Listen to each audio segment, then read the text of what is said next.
Bonjour tout le monde et bienvenue dans cette explication détaillée consacrée au concept clé de la sécurité Google Cloud.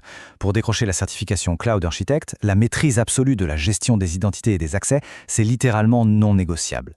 On est sur des sujets denses, parfois un peu arides, c'est vrai, mais ô combien critiques dans le monde réel.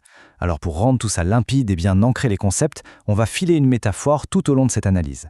Imaginons l'infrastructure cloud comme la sécurité physique d'un immense bâtiment d'entreprise ultra verrouillé. Pensons 2 secondes à l'accès physique classique. Est-ce qu'on a déjà vu quelqu'un essayer de forcer l'entrée de la salle des serveurs, ou de la salle de pause de la direction, avec un simple badge visiteur? Spoiler, le lecteur clignote en rouge et la porte refuse catégoriquement de s'ouvrir. Eh bien, cette mécanique physique reflète de manière étonnamment précise ce qui se passe dans le cloud. Le badge en plastique dans la poche, c'est l'identité. La serrure électronique intelligente sur la porte, c'est le mécanisme de contrôle d'accès. Voici donc le plan de vol pour bien structurer nos révisions. 1. Cloud Identity face à Cloud IAM. 2. Le sacro-saint moindre privilège. 3. La structure d'une politique IAM. 4. Les comptes de service. Et enfin, les 3 types de rôles. Allez, on attaque la section 1, Cloud Identity versus Cloud IAM. Plongeons direct dans ce qui est bien souvent le premier grand piège de l'examen. Et voici une astuce de préparation en or massif. Il faut impérativement séparer ces deux mondes. Cloud Identity s'occupe exclusivement du qui. C'est le domaine pur et dur de l'authentification. Le SSO, la double validation, la gestion des mots de passe. Bref, c'est la machine qui fabrique et délivre le badge d'identité.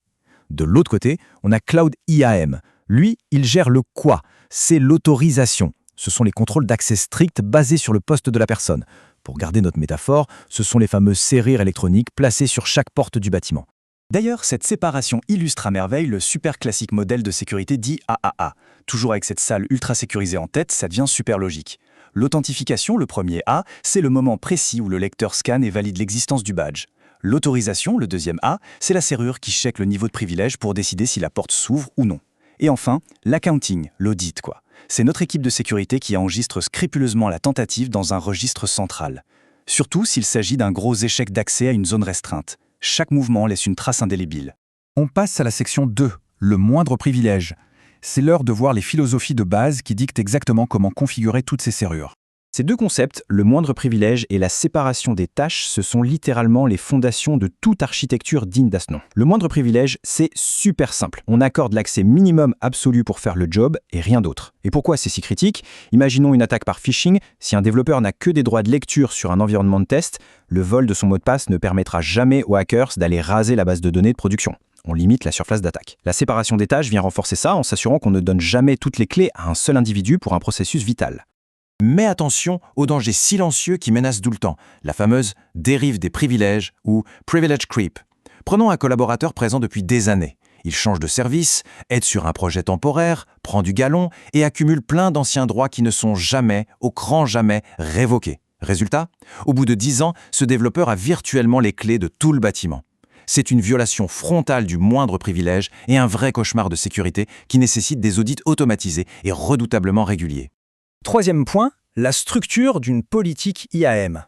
On ouvre le capot pour voir comment ces règles sont vraiment écrites dans le système. Au fond, une politique IAM sert juste à créer un pont. Elle connecte les membres, donc le qui, un compte Google ou un gros groupe d'employés, avec les rôles, qui incarnent le quoi. Un point hyper important pour l'examen ici, ce Google Cloud, on n'attribue strictement jamais de permissions isolées de façon directe. Jamais. On attribue toujours des rôles.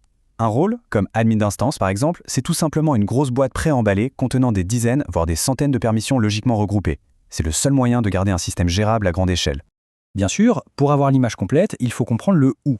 Les politiques s'accrochent à l'arbre hiérarchique, tout en haut sur l'organisation, puis sur les dossiers, sur les projets, jusqu'aux petites ressources individuelles. Et là, astuce d'examen à mémoriser d'urgence, l'héritage descend toujours, de haut en bas. Donc si on donne un rôle tout en haut au niveau de l'organisation, ça va s'appliquer automatiquement, en cascade, à tous les projets et toutes les machines virtuelles en dessous. C'est physique, impossible pour une ressource enfant de contredire la règle dictée par son parent. Section 4, les comptes de service. On change complètement de dimension car il n'y a pas que des humains qui se baladent dans ce bâtiment virtuel. C'est vrai ça? Comment fait une application ou un script pour se connecter s'il n'y a personne derrière l'écran pour taper un mot de passe ou valider une notif sur un smartphone? C'est pile poil ici qu'entrent en scène les comptes de service. Ces entités, ce sont en fait nos travailleurs robots. Ils bossent en coulisses, sautent d'un serveur à une base de données pour faire des traitements lourds la nuit ou pondre des rapports. le tout de façon 100% programmatique et autonome.